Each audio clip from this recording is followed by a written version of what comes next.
Hey everyone, Mr. Sujano here, your source for gaming, tech, emulation, and open source news. Let's get started. Alright, to kick things off, we're talking about Nintendo Switch emulation on Android with Strato, which is the continuation of Skyline. Unfortunately, we don't have a release date just yet. They tricked me once, but they're not going to trick me again. Anyways, here this emulator is still being worked on, it's still being developed, and there's some brand new footage of this emulator in action. So this video comes courtesy of Easy on the Eyes, and I do recommend checking it out. I'll drop a link to it in the description below. In fact, everything I talk about in this video, the link will be in the description below. This is done using a Samsung Galaxy S22 Ultra and also a Red Magic 7S Pro. In this video, she tests out like 25 different games here, including big stuff like Hades and Tears of the Kingdom. And we can see Tears of the Kingdom running at around 24 frames per second, which is not perfect, but at the same time, it's still pretty impressive. Dragon Ball FighterZ is running at over 30 frames per second and rendering very well. Now, for those wondering, this is not Yuzu, so it's not subject to the same DMCA that Nintendo is trying to do with a lot of Switch emulators out there. This is completely separate, and from my understanding, Skyline and now Strato is 100% clean room, which means Nintendo may have a bit of a challenge trying to take this one down. Honestly, for Switch emulators on Android, Ryujinx and Strato seem to be going very strong. Now, Strato has not officially released just yet, and I'm hoping we're going to get a release date sometime soon. And speaking about stuff that's been taken down, next up we're talking about Aniwave.to, which has been taken down. So this library had over 12,000 anime titles, and yeah, it's now gone forever. So here's the message right from their website. You know, it has been a long journey since Aniwave 9 anime first appeared. Creating better products that provide an improved user experience and fostering competition to drive the market to enhance products is something we are very happy about. Now that everything has improved, it is also time for us to say goodbye. It is difficult to part with something we've invested so much effort and passion into, but it is something we need to do. Thank you for standing by and supporting us throughout this time. Now, there is a lot of speculation out there as to why Aniwave shut down. I mean, this isn't overly clear. However, the general consensus is that with the recent crackdown on anime streaming sites, Aniwave may have been caught up in all of that, copyright issues, legal issues, and possibly even more. Or the developers of this site took a Skyline approach and left the project before any of this stuff happened. Who knows here, but there is one paragraph that kind of provides a bit of insight. If possible, please use legal paid services. It is something we should do to show our respect to creators and content producers. But either way here, it doesn't appear that Aniwave will make a return. My guess is that some sort of spiritual successor will pop up by someone completely different. I mean, that seems to happen from time to time with stuff like this. Next up, we're talking about PlayStation hacking. And if you're interested in PS4 and PS5 hacking, you may want to pay attention to upcoming security updates. It appears there may or may not be a massive PS4 or PS5 exploit on the horizon. I mean, there was a bug reported to PlayStation by The Flow, who is well known for finding exploits in PlayStations. And the reward on this was $10,000. Now, $10,000 might not seem like a lot for reporting a big bug to Sony. I mean, potentially it's something that could save them millions, but at the same time here, this is big for the scene.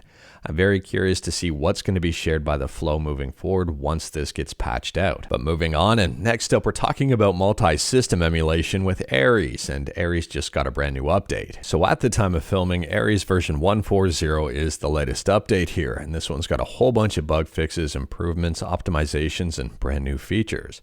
For example, on the NES, they've added in support here for the NES Zapper. I am a big fan of Ares. I mean, it's simple, it's straightforward, it's easy to use, it's relatively no nonsense, and it's pretty accurate. And if you are curious about this one, again, like everything I talk about, link will be in the description below. And speaking about simple, straightforward, and easy to use, next up we're talking about Emulator Lists. Now, I get asked a lot what emulators are available for what systems. And generally, I refer people here to the Emulation Game Tech Wiki because it's very simple and straightforward. For example, you can click on the Switch here and kind of see what emulators are available for it. However, there's also an even easier option here, and that's on GitHub.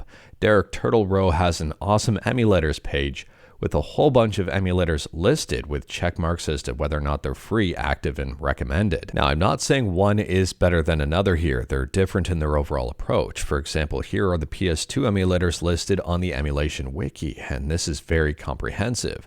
Where the Awesome Emulators list takes a different approach here, and this is simple and straightforward, and also, I would say, comprehensive enough for the average person. I'm not going to lie here, I love both sites and for very different reasons. I mean, I love the emulation wiki because there's so much information there, and if you wanted to really get into the details, it's very easy to find. However, at the same time here, if you're looking for something possibly a little bit quicker, maybe a little bit lighter of a touch, then the Awesome Emulators page is maybe the way to go. Everything here is all on one page and very easy to find. Let me know your thoughts about both in the comments below, and let me know if you knew about this Awesome Emulators page in the comments below. Next up, we're talking about a ROM hack you may be interested in if you're a fan of Capcom vs. SNK for the Dreamcast. This game has been translated into English. So this fan-made translation patch for Capcom vs. SNK Millennium Fight 2000 Pro is up on romhackplaza.org. At the time of filming, it's got 227 downloads, and it does work on an actual Dreamcast. And on a side note here, it seems that romhackplaza.org is the place to go now for ROM hacks. Next up here, we're talking about a pretty big announcement that happened at yesterday's Nintendo Direct, and one that got a lot of people excited, at least people in the fighting game community and also myself. And that's Capcom Fighting Collection 2, which features amazing games like Capcom vs. SNK 2. And in addition to probably my favorite game of all time, it's also got Capcom vs. SNK Millennium Fight 2000 Pro, which we just talked about. Project Justice, Street Fighter Alpha 3 Upper, Capcom Fighting Evolution, Power Stone and Power Stone 2, and also Plasma Sword. Now this isn't just heading to the Nintendo Switch, it is also heading to PlayStation and Steam, with rumors in the works that it may be heading to Xbox, but I wouldn't hold my breath on that one immediately. And I took a look at the Steam page and I don't see de novo listed at all yet. And it is coming out in 2025. Let me know your thoughts about this one in the comments below. I, for one, am extremely excited about it, and it will have rollback netcode. And Capcom giveth and Capcom also taketh away. Next up here, we're talking about Resident Evil on iOS. Now, if you like to play RE4 or RE7 on iOS, it turns out that Capcom have just issued an update to make these games always online. And if I'm not mistaken, this also applies to Resident Evil Village. And again, if I'm not mistaken, before this update, these games worked offline. Now, I don't know why Capcom did this. I'm assuming because the games might have been cracked. But at the same time here, imagine purchasing a game and one of the reasons you purchased it is that you could play it offline. And then all of a sudden it's got an online requirement. I'm wondering if Capcom will issue refunds to people who are no longer interested in an online-only game. Now, I don't know about you, but to me this is not sitting right at all. I mean, I would be absolutely cheesed off if I bought a game and then afterwards the publisher added in some form of DRM, whether it be de novo or an online-only connection. It just doesn't seem like the right move here. I don't know what Capcom is doing. I don't know if they're doing this as a result of the game being cracked or what's going on here. But to me, it feels like they're punishing people who have already purchased the game. And I think this is a deterrent for people who are looking to purchase the game. But I don't know. Let me know your thoughts about this one in the comments below. To me, this is the reason why we have the whole Stop Killing Games initiative to prevent stuff like this moving forward. This seems like a massive step back. Next up, we're talking about the PlayStation exclusive Astrobot, and MinMax here has a new YouTube video called 176 Rapid Fire Questions about Astrobot, and he asked these questions to the director of Astrobot. Now, it's a very interesting video. There's a whole lot of questions here, well, 176 of them, and some of the questions are surrounding VR. The director says it was never made for VR and it wouldn't make sense, basically. And one of the questions was whether or not this game was going to come to PC. And the director says, let your voices be heard because they are listening. I do recommend checking out the video, and I think Astrobot is going to do very well on the PlayStation, and I think it may be a timed exclusive. I mean, PlayStation is probably going to want to hold on to this one to help sell consoles. I'm not certain on that one, but I'm pretty sure that's what's going to happen here. And if it sells very well, then they may consider moving it to PC, because I think this would be a big PC hit. Next up, we're talking about the Castlevania Dominus collection. Now, this game was announced and released yesterday for Xbox, PlayStation, Switch, and also for PC via Steam. The game is playable on the Steam Deck. Now, I say game, but it's really games, and there's 4 of them in total. 3 of them were on the DS. Castlevania Dawn of Sorrow, Castlevania Portrait of Ruin, Castlevania Order of Ecclesia, and also Haunted Castle. Now, if you wanted to be specific, I guess it contains 5 games because there's 2 different versions of Haunted Castle, the original Haunted Castle and also the revisited version of Haunted Castle. Next up here, we're talking about Bandai Namco's Blue Protocol Fight for the Future, and this may be one of the last times we're talking about this game. It was released in Japan as an MMORPG, and it was supposed to be released worldwide. Unfortunately, everything has been cancelled. So this is right from the Blue Protocol website. We regret to inform you that the Japanese version of Blue Protocol will be discontinued on Saturday, January 18th, 2025. As a result, we have also cancelled our plans to release a Western version of the game in collaboration with Amazon Games. Now, the reason for this cancellation is very interesting. They seem to have been brutally honest, which I don't think we get all the time. Anyways, they say we have worked hard to prepare for the release. However, we have come to the conclusion that it will not be possible to provide a service that satisfies all of you. So based on this information, I'm interpreting it as they think the game was not necessarily going to be well received, and instead of just releasing a subpar product, they're not releasing anything. I'm not going to complain. But let me know your thoughts about this one in the comments below. I'll leave a link to a review of the Japanese version of this game as well, and you can check that out. It seems the game was not necessarily in the best state over in Japan. But speaking about stuff you'll be able to check out in the future, next up we're talking about Disney's Epick Mini Rebrushed. Now, we talked about this game yesterday when it was speculated we were going to be getting a demo. And now if you head on over to Steam, there is a demo available. Now, this game is coming out in a little less than a month, and I am absolutely loving the fact that we're getting way more demos for a lot more games here. It's awesome. Let me know if you've played Epick Mini Rebrush demo in the comments below, and let me know your thoughts about it. Next up, if you're a fan of Tetris, you're probably going to like this news. There's a brand new Tetris collection that's heading to the Switch and also other places like Steam. It's being produced by Digital Eclipse, and it's called Tetris Forever. This collection's got over 15 different Tetris games on it, has over an hour of footage to watch, and in my opinion will probably be a must-have for people interested in Tetris. I mean, it's even got Hatris on it. It releases this winter. Next up, we're talking about Microsoft, and this is a very interesting move, a very surprising move, and a very good move. And it appears that Microsoft has handed off Mono to Wine. For those who may not be aware, Mono stands for Subscribe to Mr. Sujano, and it's a software platform designed to allow developers to easily create cross-platform applications. It is an open source implementation of Microsoft's .NET framework. Now, in my opinion, this is a big win for Microsoft, Linux, Wine, basically everybody involved, but there is something worth pointing out. They say that Microsoft maintains a modern fork of Mono and has been progressively moving workloads to that fork. That work is now complete, and they recommend that active Mono users and maintainers of the Mono-based app frameworks migrate to .NET, which includes work from this fork. So although they're handing the Mono project off to Wine, at the same time here it appears they're still going to maintain their own fork of this moving forward, which does, in my opinion, create a bit of disparity between the two, but I could be wrong. And speaking about Linux, next up is a friendly heads up, or possibly not friendly heads up, about Battlefield 1 on Linux. Battlefield 1 on Linux is getting updated with EA Anticheat in September, so next month or possibly just in a few days. This is going to break compatibility on Linux. I mean, they've already updated Battlefield 2042 and Battlefield 5 with EA Anti-Cheat, breaking it on Linux. Now, I don't know about you, but I do most of my gaming through Linux. I mean, my laptop has Linux on it. My Steam Deck has Linux on it. And I'm going to be evaluating my purchases moving forward if it involves EA. I mean, if this continues to happen, it means I'm going to have a continually growing number of games in my library I can't play. Games that I could previously play that I can no longer play. So I'm probably just going to avoid purchasing games from EA moving forward. Next up, we're talking about Retroid, and Retroid has just unveiled something I think some people will be excited about and some people may be frustrated about, and that's the Retroid Pocket 5. Now, if you just picked up a Retroid Pocket 4, well, this is probably frustrating news.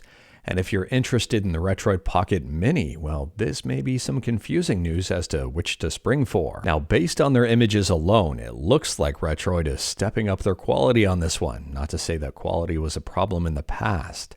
And I'm assuming it's going to be a Snapdragon CPU. I could be wrong here, but I don't have the final specs, I don't have the price, and I don't have the release date just yet. But let me know your thoughts about this one in the comments below. Does this interest you? Would you consider picking this up over the Retroid Pocket Mini? And are you confused about both now? Next up, we're talking about Xbox 360 emulation with Xenia Manager. Now, Xenia Manager is a front end for Xenia and also Xenia Canary. It's meant to make the whole process of installing and using Xenia a lot easier, and Xenia Manager just got a brand new update. So at the time of filming, Xenia Manager version 1.13.0 is the latest update, and we've got some new features here. They've added in compatibility ratings. They say, do note that these are only from Xenia Stable's game compatibility repository and might not be the most trustworthy. Game shortcuts now use Xenia Manager's launch arguments, which should make them more flexible. They've implemented a max settings profile setting in Xenia settings, and they've updated some URLs. Xenia Manager is 100% free, it's open source, and I do recommend checking it out to learn more about it if you are interested in Xenia. I mean, it's doing some great work here for the emulators and making them a lot easier to use. Next up, we're talking about Platform 8. Now, Platform 8 has been out for a few months on Steam and has received very positive reviews. In yesterday's Nintendo Direct, it was announced that this game will be hitting the Switch and also on PlayStation. It will be releasing on November 28th. And it's kind of a walking simulator horror thriller game where you have to escape from a subway. To be honest, I'm not sure how much replayability is in this game, and it's priced very affordable, just $5 here in Canada, so probably like $3 or something in the US. And I'm assuming the price is going to be similar on the Switch and also on PlayStation. And I said subway, but I think it's officially train. Anyways, here this person says not as good as Exodate, but still fun, short, and unsettling experience. Next up, we're talking about Harry Potter Magic Awakened, and this is just a heads up, the game is shutting down on October 29th.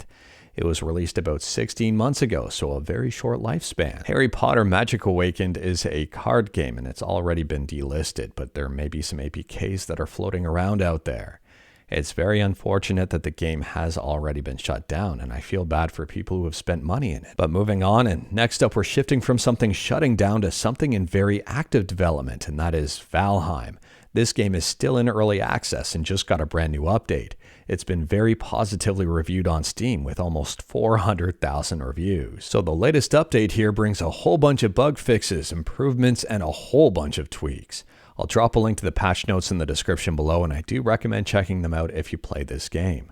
For example, trolls can now be attacked by bosses. If you play Valheim or if it's on your wish list, let me know your thoughts about it in the comments below. Next up here, we're talking about Crysis, and not Crysis 4, which is currently in development, but Crysis Next, which was an upcoming battle royale, which was cancelled.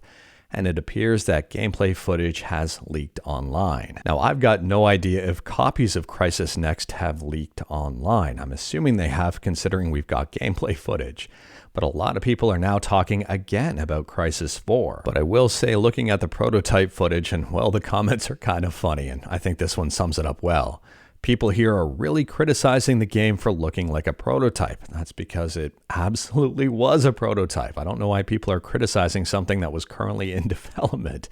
I mean, who knows how long it was going to take them to actually complete everything. Next up, we're talking about PlayStation exclusive party shooter Foamstars. Now, if you're interested in this game, you may want to hold off purchasing it.